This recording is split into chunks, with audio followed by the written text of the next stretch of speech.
Why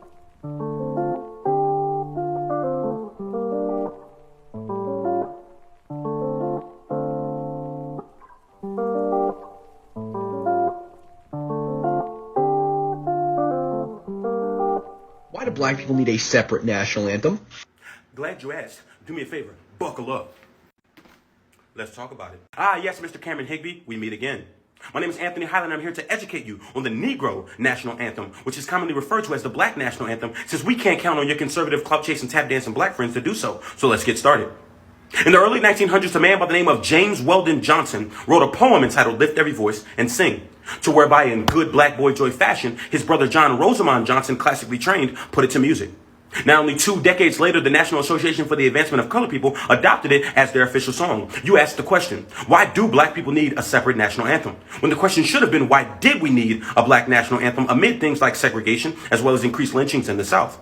Not realizing that your question in and of itself was structured by nothing more than an entitlement, as well as the internal colonizer's mindset that permeates forth through your adolescent pores, that if not for your melanin deficient brothers and sisters and the conditions upon which they gave, we wouldn't have needed it in the first place. White people. Y'all want to watch the rest of his video, y'all can go on his page, but I'm about to respond to all your points, so let's get started. First, me and a couple million other white people have nothing to do with your problem, but yet white people created the system and continue to modify and uphold it over the past 400 years. You did not eradicate the problem, you just modified it. 2, defend our innocence. Black people are still being lynched in 2020. What innocence? 3, black people are choosing to involve white people. Absolutely not. Your ancestors chose to involve white people when you stole our ancestors from our land. So let's move on. 4, no one is going to fix racism by being racist. Being pro-black does not mean being anti-white. The only reason why you think that is because literally being pro-white always meant being anti-black. So let's move on. 5, it's naive to blame an entire race because of a bad experience. Damn, I guess we're now referring to 400 years of slavery, Jim Crow, and modern day racism as a bad experience now. Systemic issues is due to timing and not color. That's funny because this is literally the only country where 2 people could commit the same exact crime and get 2 completely different sentences. This is your final free response. If you want to keep going, hit my cash. Black stereotypes and what they're grounded in. Part 4. The Jezebel caricature. This is extremely rough, so I'm going to put a content warning. So if you don't want to be triggered, please don't watch this. So like many others, the Jezebel caricature goes back to slavery, and it would portray black women as very sexually ravenous, and that they were always wanting to have sex, and that you couldn't rape them because they always wanted it. Characters like this would often be used to degrade black women and promote the assault and objectification of black women. The rape and assault of black women would happen so frequently that it was actually a legal defense by white men who would rape those women. This stereotype is still seen today because black women are often seen as more sexually active. I'm from Minnesota, so I thought that I should talk about this. But basically, if you don't already know, the Murdoch City Council has allowed the Asatru Folk Assembly to occupy and create an all-white church. The Asatru Folk Assembly has been identified as a neo-Volkish hate group, which means they have the same ideation as Nazis. I shouldn't even have to explain why that's bad, but it's not just wrong, it's also a danger to the black indigenous people of color that live there. I tried to look for a petition, but only one person on Twitter has talked about it, and very few people on here have talked about it, so I created a petition myself. I'm going to link it in the comments below. Please sign it and share it as much as you can. This is absolutely disgusting, and something needs to be done about this. You may have heard white women are the standard, black women are the blueprint. This is because it always seems like white women are stealing things from black women, flipping it, and capitalizing off of it. Now this goes all the way back to the oldest sex symbol I can think of, Marilyn Monroe. Marilyn Monroe is one of the biggest icons in American history, and she pretty much stole her whole persona from Dorothy Dandridge, a black woman who pretty much nobody knows of. Today, every girl wants full lips, a big butt. You seeing white girls go get their hair braided, laying their baby hairs, putting acrylic nails on. These are all features or things that were associated with black women and black women were looked down upon for doing that are now okay when white women do them. But even more than black women being the blueprint culturally, black women are the blueprint for the whole entire human race. Every person alive is the descendant of one common female ancestor. That ancestor was a black woman. Black women are literally the blueprint. let's play a game. Imagine we're at a party and I hand you a gun. You open the gun and there's space for 6 bullets. I take 1 bullet and I put it in a space. Shut it, spin it, hand it to you, and say play Russian roulette. I want you to hold that gun up to your head and click the trigger, and you just better hope a bullet doesn't go through your skull. Are you gonna do it?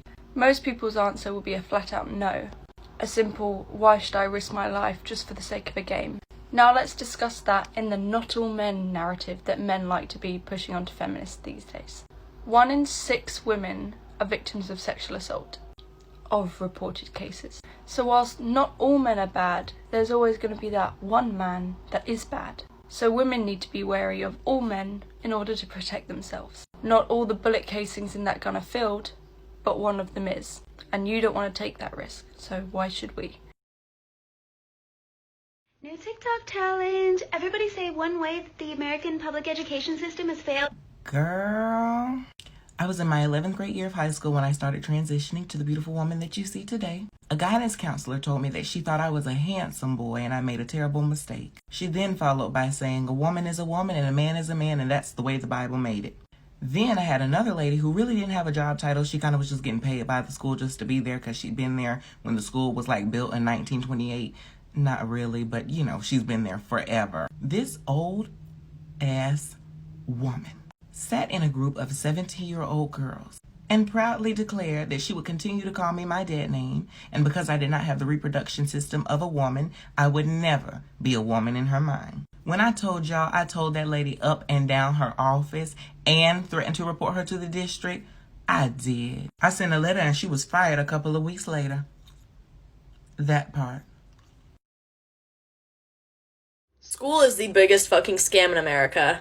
The education system is beyond fucked. Before I get started, I hope you know the school system was designed to be as close to a factory as possible. And guess what? The education system hasn't changed. It hasn't changed since it was fucking invented.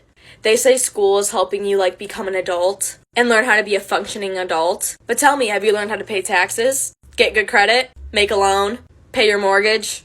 Buy a house? No, I'm sure you haven't, but you learned about the fucking Pythagorean theorem and imaginary numbers. If you ask your parents if they remember anything they learned in high school, they will say no. Because it doesn't fucking matter. Because it doesn't help them in their everyday fucking life. Not to fucking mention the amount of mental health problems that school causes for teenagers. It's unbelievable. And no offense towards teachers, but how are we supposed to learn to be successful if we're not learning it from a successful person? They're teaching us how to make minimum wage and work a 9 to 5.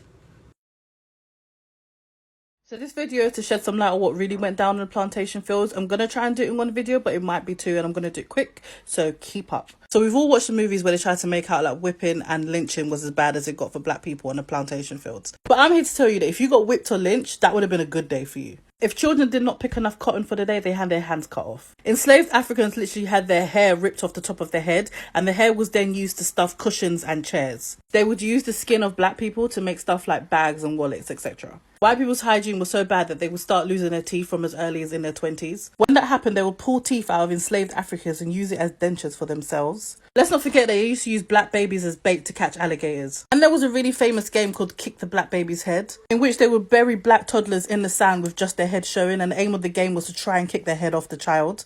I know we're all aware that they used to rape black women, but they also used to rape the black men. It was used as a way to furthermore make black men feel inferior. If you're still with me, check out part 2. So this is part 2 of me shedding some light on what really went down in the plantation fields. So the slave masters and slave overseers were just not satisfied with the punishments they had already put in place, that they created their own. They actually started to invent contractions that would cause more harm and torture to black people. One of them being a little equipment that they stick up your ass and stretch it for absolutely no reason other than to cause you discomfort and pain. And just when you thought you had heard it all, cannibalism. Yes, they also ate black people. Bet you ain't heard that one before. And I'm 100% aware that all of these things that I've mentioned sound so extreme and so unbelievable, but it's true. It happened. Which is why, number 1, I don't ever want to hear a person tell me to get over slavery, because I will never get over it. And number 2, the reason why I will never be watching a movie about slavery, because it's all a bunch of bullshit. All these movies are created by white people to make slavery seem less than what it was. I mean, why the hell would we believe that they would actually make movies that will portray them as the devils that they were? So I keep seeing people say, well, Africans sold Africans to the white people in the first place. And although that may be true to some extent, it's not true to the way you're trying to use it. Before white people hopped on their ship and made their way to Africa, there was already a system in place in which other Africans did in fact work for other Africans. The key word being worked. They weren't slaves. It was a system built on hierarchy. So if you were well off and you had power and you had money, then you had people work for you. However, they did not mistreat their workers. They did not do half the things white people did to enslaved Africans during the transatlantic slave trade. And it was a system where you could in fact work your way out of being a servant. You could also marry rich and work your way up the hierarchy. And if you had servants, you looked after them and you sent them to school. When the white people got to Africa, they made out to the people in power that they just needed a couple black people to help them build their country. A few odd jobs here and there. I can't fit this all in one video, so check out part 2. So this is part 2, me explaining this whole theory of Africans selling other Africans to white people during the transatlantic slave trade. So like I said before, when the white people got to Africa, they made it out like they just needed Africans to help them build their country. They didn't sell it as slavery. They pitched the story as in they were going to pay these workers and they were going to look after them and they were just coming to help them rebuild their country. The people in power in Africa thought, well, this is basically what they do here. Why not send them across the ocean to do the same thing? They had absolutely no idea of the real plans white people had for Africans. However, when the ruler of Congo at the time found out what was going on, he wrote a letter to King James asking them to stop. It might not be King James, I might have got it wrong, but I'm pretty sure it was King James. King James basically said, nah. Everyone can stop using that theory of, oh, Africa sold their old people, because it's a bunch of bullshit. Once again, it's whitewash information to diminish the real story of slavery. And you guys are falling for it. Are my views as a conservative outdated and maybe a little misinformed? No. It's the university professors and the mainstream media and most of the developed world and historians and scientists that are wrong. Yeah. In the last few days, a video went viral of the Proud Boys beating up a couple, a non-violent couple. In addition to that incident, around the same time, they grabbed the BLM flag off of a black church, set it on fire, and stabbed 4 individuals. And of course, the police were nowhere to be found during this incident. There was no tear gas, no rubber bullets, no riot gear. This is the same group that Donald Trump told to stand back and stand by. And they are taking his word, as literally as you would have expected.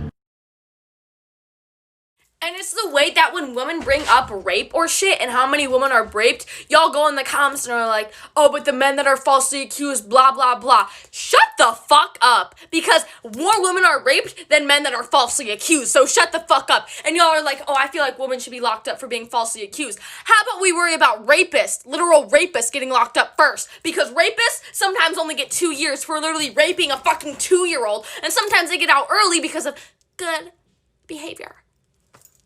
No, y'all need to see the real fucking problem, and if you don't, you're fucking ignorant. Stop worrying about your fucking selves. I'm so sorry you guys aren't being raped, and I'm so sorry you guys aren't being paid less, and I'm so sorry that you guys are not fucking minorities and never fucking will be, but fucking deal with it, okay? Because I'm sure you'd be happy if you didn't have to go outside and worry about fucking being raped and fucking kidnapped. And yes, it happens to men too, but I'm way more likely to go outside and get fucking kidnapped than you ever fucking will be, so shut the fuck up!